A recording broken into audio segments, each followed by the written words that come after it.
few moments later. Hi! For today's vlog, ipapakilala ko sa inyo kung sino nga ba si Franz Kafka. Sino nga ba si Franz Kafka?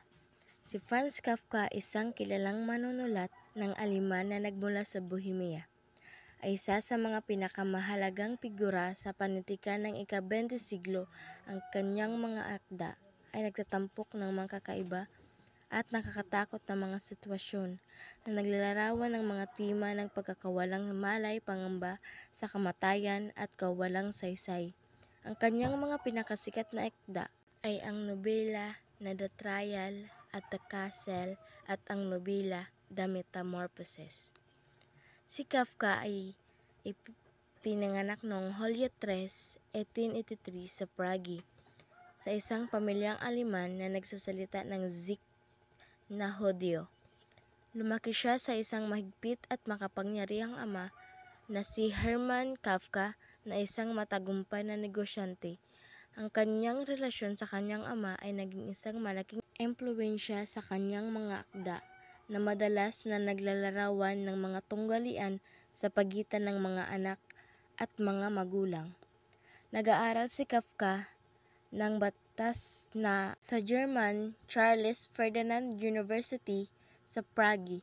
Bagamat hindi siya interesado sa batas, pinili niya ang kursong ito upang mapanghinahon ang kanyang ama. Sa universidad, nakilala niya si Max Brod, isang kapwa mag-aaral ng batas na naging matalik niyang kaibigan at naging tagapagmana ng kanyang mga akda. Pagkatapos makapagtapos ng batas, nagtrabaho si Kafka bilang isang opisyal ng isang kumpanya ng siguro.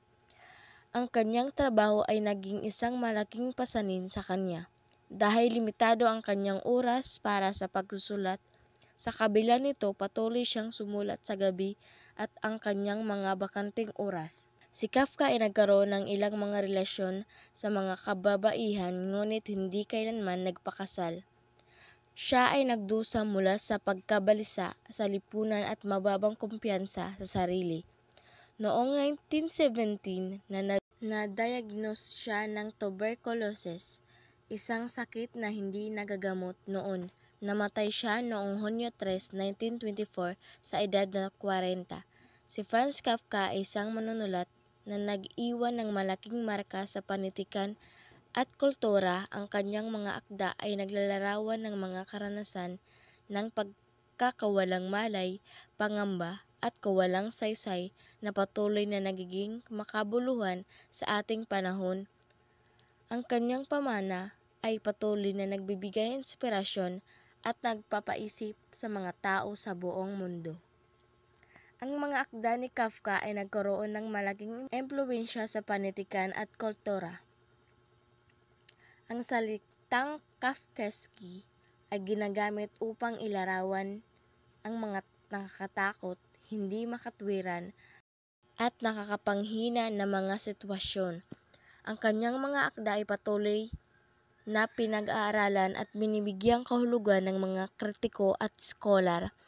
Ang kanyang mga akda ay isinalin sa maraming wika at patuloy na binabasa at pinahahalagahan ng mga tao sa buong mundo. Ang kanyang mga kwento ay nagpapatuloy na magbigay ng inspirasyon sa mga artista, kompositor at pilosopo. Ito naman ang kanyang aklat na The Metamorphoses. Ang kanyang mga akda ay nagsimula ng makilala noong 1915 nang mailathala ang The Metamorphoses. Ang Metamorphoses ay tungkol sa isang lalaking nagngangalang Gregor na nagising isang araw biglang isang malaking insekto.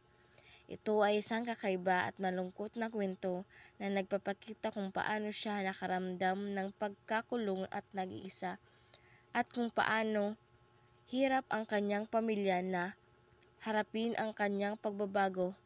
Pinag-iisip ka nito kung gaano kakaiba ang buhay at kung paano natin sinusubukang maghanap ng kahulugan dito. The Metamorphoses.